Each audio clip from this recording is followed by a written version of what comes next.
Shalom Bapak Ibu Saudara, jumpa lagi dalam Renungan Hidup dalam Iman.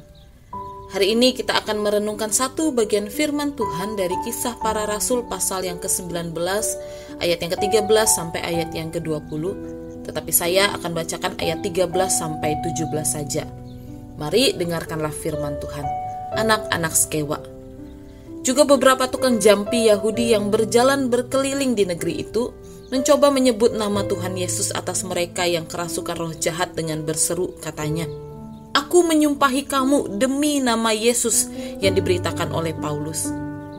Mereka yang melakukan hal itu ialah 7 orang anak-anak dari seorang imam kepala Yahudi yang bernama Skewa. Tetapi roh jahat itu menjawab, "Yesus aku kenal dan Paulus aku ketahui. Tetapi kamu, siapakah kamu?" Dan orang yang dirasuk roh jahat itu menerpa mereka dan menggagahi mereka semua dan mengalahkannya, sehingga mereka lari dari rumah orang itu dengan telanjang dan luka-luka. Hal itu diketahui oleh seluruh penduduk Efesus, baik orang Yahudi maupun orang Yunani, maka ketakutanlah mereka semua dan makin masyhurlah nama Tuhan Yesus.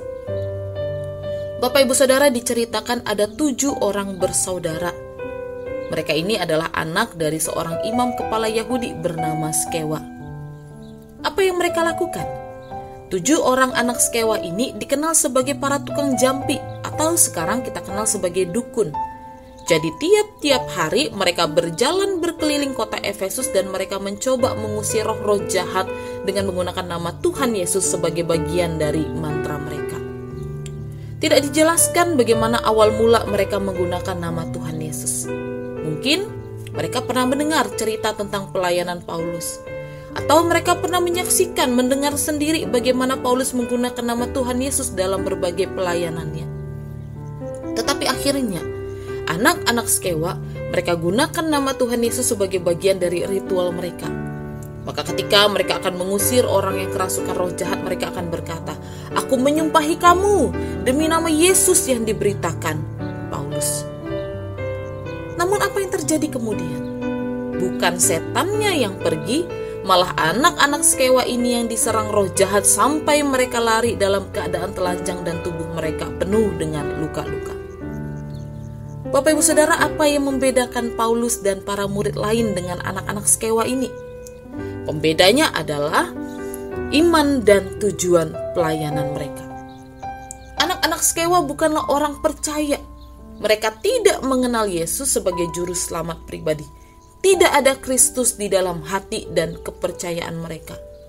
Nama Yesus hanya dijadikan sebagai mantra demi keuntungan duniawi. Dan setan pun tahu mana yang sungguh anak-anak Tuhan dan mana yang penyusup yang bertindak seolah mereka sama-sama umat Tuhan. Lalu bagaimana dengan setiap kita?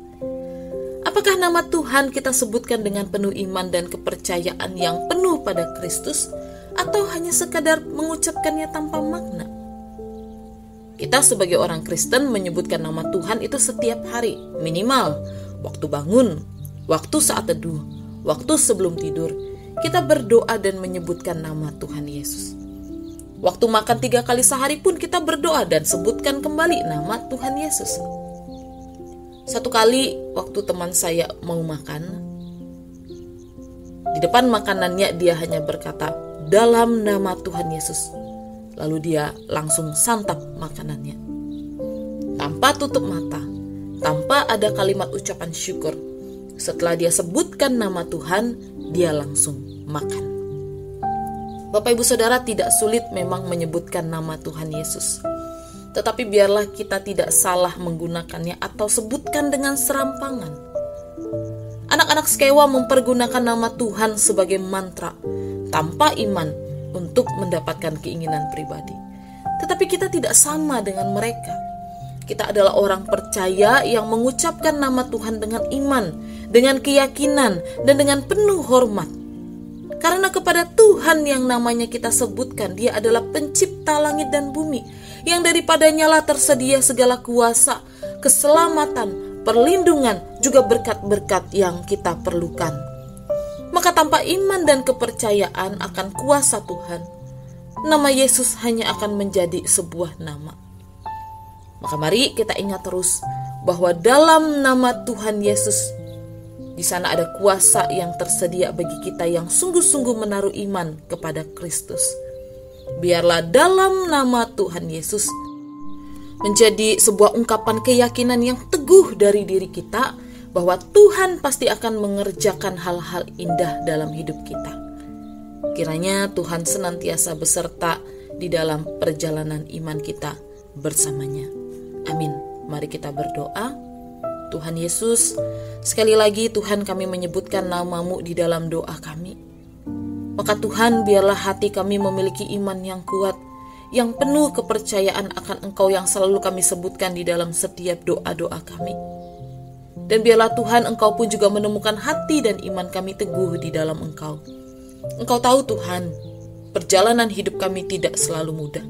Tetapi sekali lagi, di dalam nama Tuhan Yesus, biarlah iman kami terus tertuju kepadamu, dan di dalam nama Tuhan Yesus, kami serahkan seluruh harapan dan permohonan kami kepadamu.